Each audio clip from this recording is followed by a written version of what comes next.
नमस्कार मंडळी, चला तर आज आपण बनवणार आहोत फ्रूट कस्टर्ड. तर मी अर्धा लिटर दूध घेतलेलं आहे आणि ते छान गरम करून घेतलेलं आहे आणि थोडं दूध एका वाटीमध्ये काढून घेतलेलं आणि त्याच्यामध्ये 2 चम्मच व्हॅनिला इसेन्सचा कस्टर्ड पावडर टाकलेला आहे आणि असं पातळ असा हा गोल कस्टर्डचा झालेला पाहिजे. आणि पहा, टाकते वेळेस चम्मचने फिरवत राहायचे म्हणजे त्याच्या गुठळ्या होत नाही.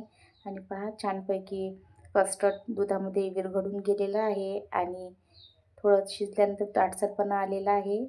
एक छोटी वाटी साखर टाकलेली आहे आणि आता याला आपण थंड होऊ देऊया. रूम टेम्परेचरवर आल्यानंतर या दुधाला फ्रीजमध्ये ठेवून द्यायचं आहे. झाकण ठेवून देत आहे. आणि हे फ्रूट्स आहे आणि हे थोडे फ्रूट्समध्ये बनाना, ॲपल अँड डाळिंब घेतलेलं आहे.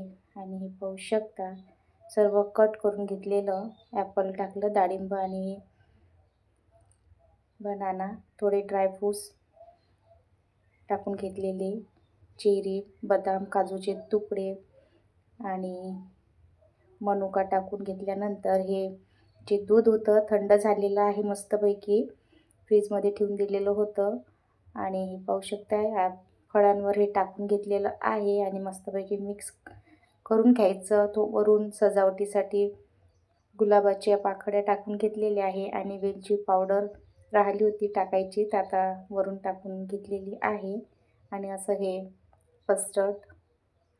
फ्रूट कस्टर्ड आपलं पाहू शकता, खूप छान असं झालेलं.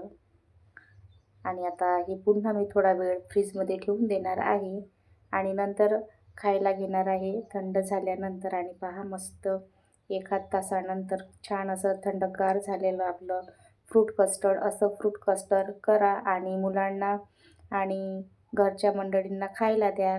पहा, किती छान असं फ्रूट कस्टर्ड झालेलं आहे आणि चवीला पण खूप छान लागते. तर अशा प्रकारे हे फ्रूट कस्टर्ड करा आणि माझे व्हिडिओ तुम्हाला आवडल्यास लाईक करा, शेअर करा, कमेंट्स करा आणि सबस्क्राईब पण करत जा बरं का. धन्यवाद.